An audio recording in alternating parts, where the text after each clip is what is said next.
काफी डिटेलर्स की कंप्लेंट आती है कि पीपीएफ रोल्स में लाइन पड़ जाती है। इसका सबसे इम्पोर्टेंट रीजन ये है कि आप कैपशीट कंप्लीटली रिमूव ही नहीं करते। कई डिटेलर्स तो बिना कैपशीट रिमूव करे पैनल की मेजरमेंट लेके अपने पीपीएफ रोल को कट कर देते हैं एंड कैपशीट ना रिमूव करने की वजह से ही पीपीएफ रोल्स में लाइन पड़ जाती है।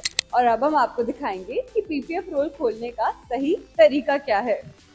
फर्स्ट स्टेप में हम पीपीएफ रोल से कैप शीट हटाएंगे, जिससे हमारे पास सिर्फ पीपीएफ और लाइनर रह जाएगा। सेकंड स्टेप में हम पीपीएफ को पैनल की मेजरमेंट्स के हिसाब से कट कर लेंगे और थर्ड स्टेप में हम पीपीएफ को लाइनर से हटा देंगे। तो ये था पूरा करेक्ट प्रोसेस पीपीएफ रोल को ओपन करने का एंड अप्लाई करने का। So for more car detailing information, don't forget to subscribe to our YouTube channel सीधी कार केयर इंडिया।